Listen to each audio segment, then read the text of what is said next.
ഈ ദിവസങ്ങളിലൊക്കെ വരുന്ന വാർത്തകൾ നിങ്ങൾ ശ്രദ്ധിച്ചായിരുന്നു. ഉത്തർപ്രദേശിലെ സ്കൂളുകൾക്ക് ഇക്കുറി ക്രിസ്മസ് അവധിയില്ല. മറ്റൊരെണ്ണം നോക്കാം.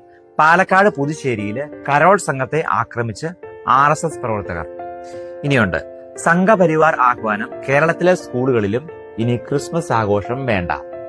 ഇനിയുണ്ട്, തിരുവനന്തപുരത്തെ സ്കൂളുകളിൽ ക്രിസ്മസ് ആഘോഷങ്ങൾ തടയാൻ സംഘപരിവാർ നീക്കം. മറ്റൊന്ന്, ഹൈന്ദവർ ക്രിസ്മസ് ആഘോഷിക്കരുത്, ആശംസാ ബോർഡുകൾ തൂക്കരുത്, ആഹ്വാനമായി വിശ്വ ഹിന്ദു പരിഷത്ത്.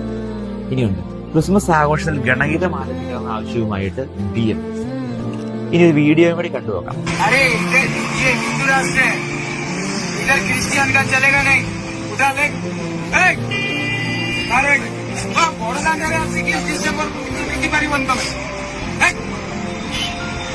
നമ്മുടെ ഇന്ത്യയിൽ നടന്നൊരു സംഭവമാണ്. ക്രിസ്മസുമായിട്ട് ബന്ധപ്പെട്ട ചില സാധനങ്ങൾ വിൽക്കാനായിട്ട് വന്ന ചില പാവപ്പെട്ട മനുഷ്യര് ഈ മനുഷ്യരെ തടഞ്ഞു നിർത്തിയിട്ട് ഇവിടെ കച്ചവടം പാടില്ല എന്ന് പറഞ്ഞവരെ ആട്ടി ഓടിക്കുന്ന ചില വ്യക്തികൾ. അവർ പറയാണ്, ഇത് ഇന്ത്യയാണ്, ഇത് ഹിന്ദു രാഷ്ട്രമാണ്, ഇവിടെ ക്രിസ്ത്യാനികളുടെ ഒന്നും വേണ്ട എന്ന്. ഈ വാർത്തകളൊക്കെ കാണുമ്പോൾ ഉള്ളിലൊരു സംശയം തോന്നുകയാണ്, ഇന്നും ക്രിസ്തുവിന് ഇടം നഷ്ടപ്പെട്ടുകൊണ്ടിരിക്കുകയാണ്. അങ്ങ് 2000 വർഷങ്ങൾക്കൊക്കെ മുമ്പ് ഇതുപോലെ രാത്രിയിൽ ഈ ലോകത്ത് ജനിക്കാനായിട്ട് ഉണ്ണി യേശുവിന് ഇടം തേടി നടന്ന ഒരപ്പനും ഒരമ്മയും. ഇതൊന്നുമല്ല നമ്മുടെ പ്രശ്നം. അവൻ അന്നും ഇടം കിട്ടിയില്ല, ഇന്നും ഇടങ്ങൾ നഷ്ടപ്പെട്ടു പോകുമ്പോൾ ക്രിസ്തുവിന് പിറക്കാനായിട്ട് നിന്റെ ഹൃദയത്തിലെങ്കിലും ഒരല്പം ഇടം കൊടുത്തുകൂടെ?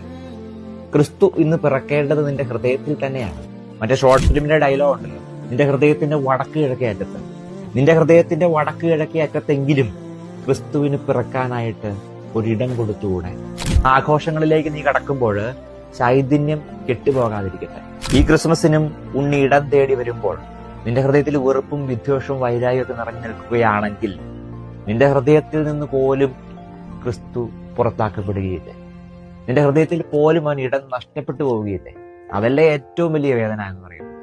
പ്രിയമുള്ളവരെ, നമ്മൾ കേട്ട് തഴമ്പിച്ച ഒരു വാക്കുണ്ടല്ലോ, ഒരു ഡയലോഗ് ഉണ്ടല്ലോ, 1000 പുൽക്കൂടുകളിൽ ഉണ്ണി പിറന്നാലും നിന്റെ ഹൃദയത്തിൽ ഉണ്ണി പിറക്കുന്നില്ലെങ്കിൽ അതുകൊണ്ട് എന്താണ് കാര്യം? ഹൃദയങ്ങളിൽ ഉണ്ണി പിറക്കട്ടെ ഈ ക്രിസ്തുമസിനെങ്കിലും.